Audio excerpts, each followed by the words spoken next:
d'accord sur ce que signifie l'endoscopie. Le mot endoscopie comporte deux parties. Endo et scopie.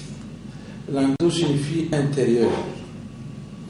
Scopie signifie examen, exploration. C'est une exploration de l'intérieur d'organes, de plusieurs organes, pas seulement le type digestif, de plusieurs organes, la vessie, l'utérus, les bronches, les poumons, ainsi de suite. C'est une exploration des organes internes en utilisant des matériels modernes.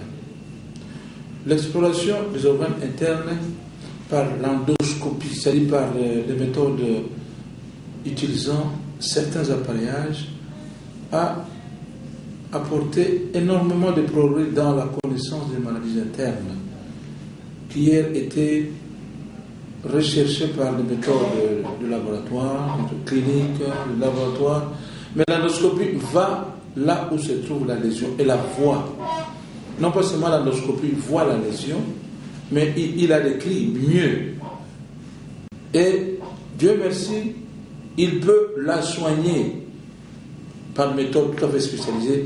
Mais encore, l'endoscopie permet de voir et de prendre la partie malade. C'est ce que nous appelons les prélèvements, les biopsies.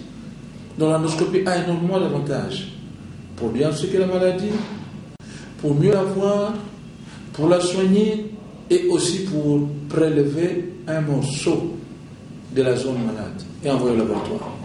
Donc ça c'est le grand apport de l'endoscopie.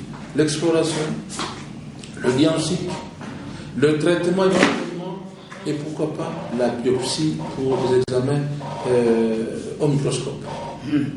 Oui, est-ce que vous pouvez nous dire, docteur, brièvement, quels sont un certain nombre de maladies qu'on découvre lorsque vous utilisez justement cette méthode-là?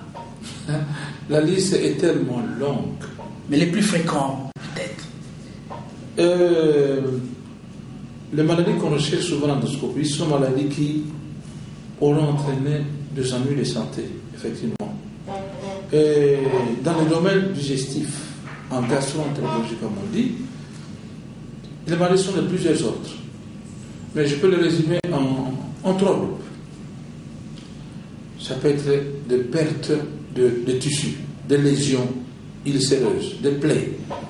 En termes de solution des plaies. Donc le tissu a perdu un peu de sa substance et vous avez des plaies. Des plaies de niveaux différents, hein, des superficielles, profondes et même perforées. Donc vous avez des plaies, des ulcères, des ulcérations, des érosions, tout ça ce sont des plaies. La deuxième catégorie des choses qu'on peut voir, ce sont des structures anormales qu'on ne trouve pas sur un endroit du corps. Les tumeurs, les polypes, ce sont des choses qu'on ne voit pas lorsqu'une question est normale et qu'on découvre à l'occasion de l'endoscopie. Donc ce sont des structures qui sont pas graves, qu'on appelle des structures bénignes, comme des polypes, et qu'on peut voir.